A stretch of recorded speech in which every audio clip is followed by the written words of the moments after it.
Alguém tem alguma pergunta? O N tem uma. O N tem uma ali. Eu tenho pergunta também, mas a minha vai ficar para o final.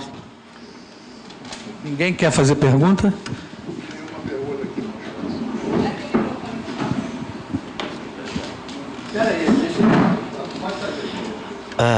Boa tarde, meu nome é Bruno. O Cristiano e o... esqueci o nome... Luiz. Isso. N. Eles estavam comentando até que tem briguinhas, né, como você brincou, de crianças entre o MPLS e o QR Ethernet.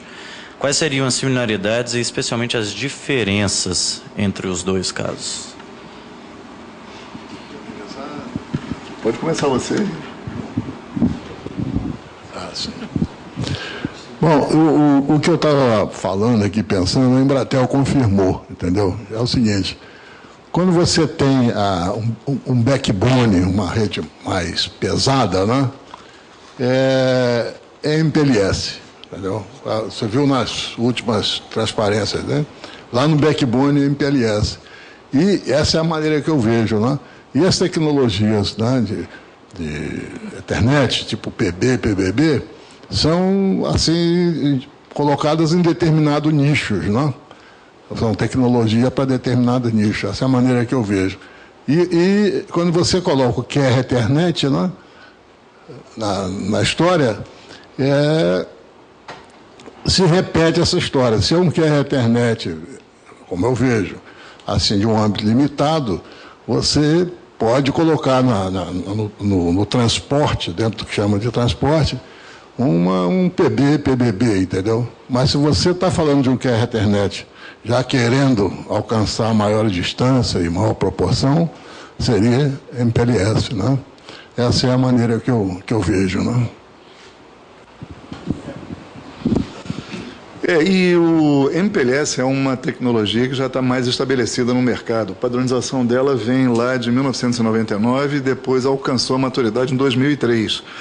E ela foi criada para criar um modelo peer, um modelo par, para cliente que demandava tráfego de nível 3. Então, o cliente consegue pegar um serviço de um roteador virtual em cima de uma rede MPLS. Esse tipo de serviço, uma rede de nível 2, de switch de nível 2, não oferece.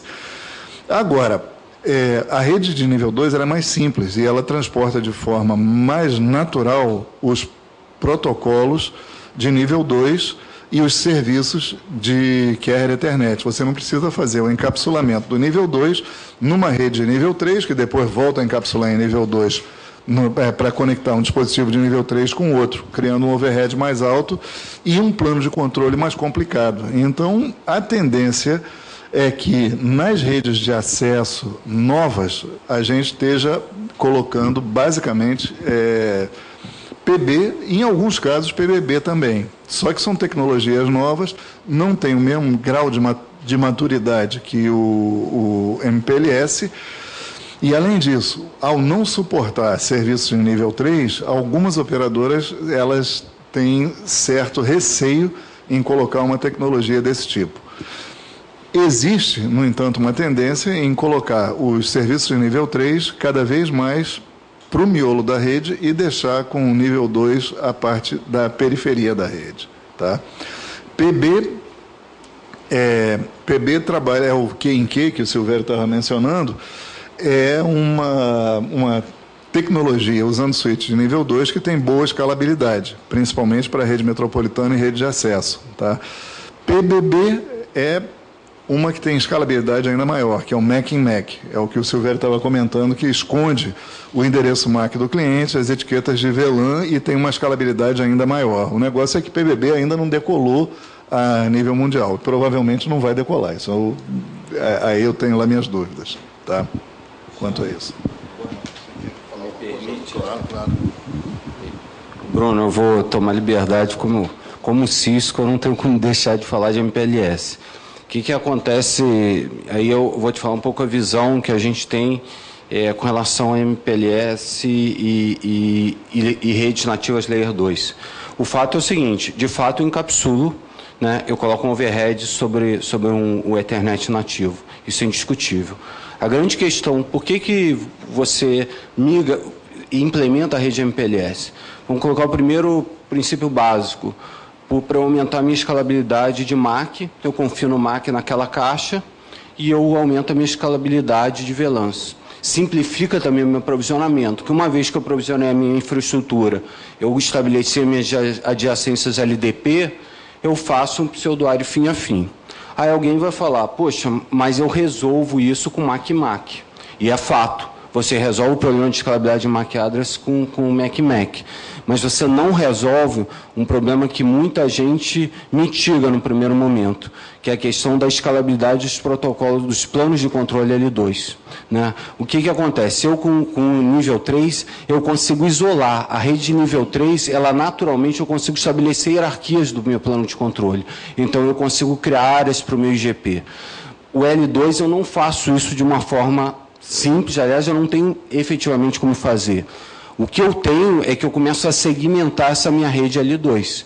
Então, eu perco a beleza de conseguir provisionar o meu cliente, vamos dizer, ativando a ponta A, tocando só na configuração no meu EVC, né, do meu ponto de terminação lá na porta UNI, e tocando na outra porta UNI.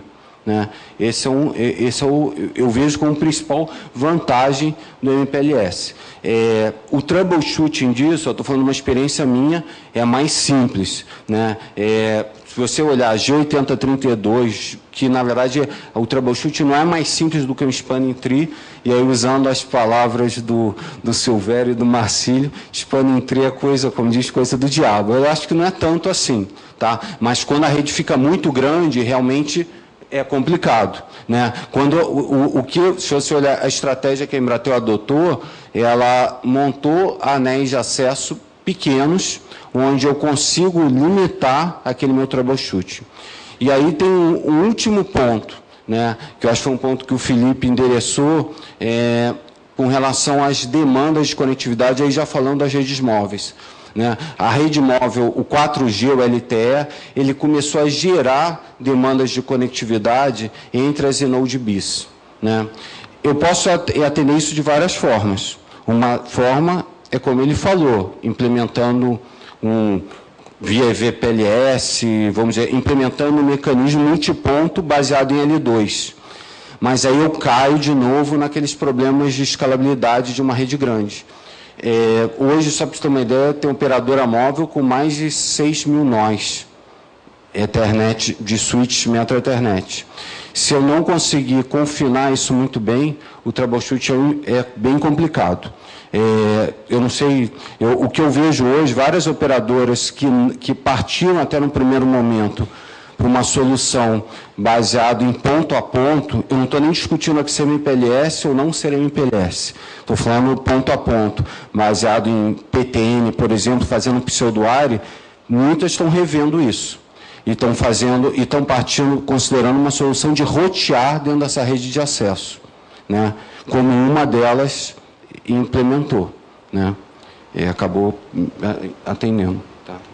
Eu vou voltar a um assunto aqui, deu tempo de eu pensar um pouco mais aqui, né? E como esse tema é importante, né, e está muito ligado ao que é Ethernet, eu vou falar um pouco mais. O MPLS, se você tem uma rede Ethernet, ela é uma rede Ethernet. Se você tem MPLS, o que você tem? Você tem tudo, porque o MPLS, através do jogo de labels, ele emula tudo. Então, eu tenho 4 aplicações fundamentais no MPLS. 2 delas são para IP, que é o MPLS Serviço Básico, que é para extensão da internet, por exemplo, e o que chama oficialmente BGP, MPLS IP VPNs, são L3 VPN, que você emula redes IP dentro do MPLS. E com VPN, né? Você tem os RF, são RF, que você coloca. O RF nada mais são do que um roteador virtual que você emula dentro do. E você tem uma aplicação que é que você faz uma rede Ethernet completa, entendeu? Que é o VPLS. Rede PLS, ao contrário, você emula no MPLS redes, bridge Ethernet, inclusive com a possibilidade de ter redes virtuais. Tem uma coisa chamada VSI, que faz o papel que o VRF faz lá na L3 VPN, e o VSI faz Na L2 VPN, no VPLS, você separa. E com mais, você dentro da VSI, você ainda pode separar por vilã. Você puxa as vilãs do usuário para dentro do MPLS, no VPLS, né? Criando PWs VPLS específico para cada vilã. Entendeu? Você faz sub-VPN, né? Você tem a VPN dentro da VSI e ali dentro você, pelos VLAN IDs, você cria sub-VPNs. E tem uma quarta aplicação que o MPLS emula um ponto a ponto, para quê? Para tudo, entendeu? Que é o VPWS.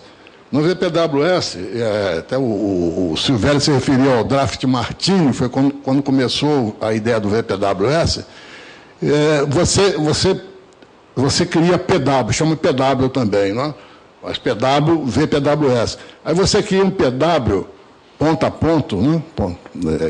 Ponto a ponto, para serviço ponto a ponto, para ATM, você cria para Frame Relay, você cria para HDLC, você cria para Ethernet, entendeu? Então, por exemplo, se você quer ligar duas redes Ethernet, qualquer lugar, qualquer ambiente, qualquer metropolitano, qualquer coisa, você tem uma rede MPLS, você quer fazer isso de uma maneira bem transparente, cria um VPWS e pega o Ethernet aqui e jogou ali. O MPLS está fazendo o papel do SDH, mas nada mais do que isso, entendeu? Muito transparente, de uma maneira transparente. Bom, e complementando o seguinte, eu até esse dia estava dando aula na UF e usei uma expressão que sobre o VPLS, estava explicando o VPLS lá, o Malcher, inclusive, estava presente. Aí eu usei uma expressão, mas não esqueça de uma coisa. Então, onde tem urubu, tem carne, entendeu? O que eu queria dizer? Não adianta botar a internet, que uma bela hora o IP vai aparecer. Você não foge do IP, entendeu? Então, no caso, você tem VPLS, a rede Ethernet, não? Mas lá depois da rede Ethernet tem IP. Então, você tem o problema de roteamento IP presente, não fugiu dele, entendeu? Tem o problema de resolução de endereços. Você tem que descobrir o endereço MAC, né? Através do endereço IP, mais uns endereços, com uma complicação grande, você afastou muito os pontos IP. No momento que você afastou, distribuiu demais, você complicou o problema do roteamento e da resolução de endereço. Quer dizer, como uma PDU, por exemplo, uma BPDU, por exemplo, não BPDU não, uma PDU de roteamento, ela vai ter de atravessar um mundo de switches, depois atravessar um MPLS, depois outro mundo de switch, então, para chegar lá na rede IP, entendeu? Por isso é que eu acho a MPLS muito flexível e aprecio muito, errado, eu sou um teórico aí, trancado lá dentro de casa, entendeu? É isso aí. Eu aprecio muito IP sobre MPLS. Por quê? Porque eu simpatizo com a aproximação do ambiente IP para simplificar roteamento e resolução de endereços.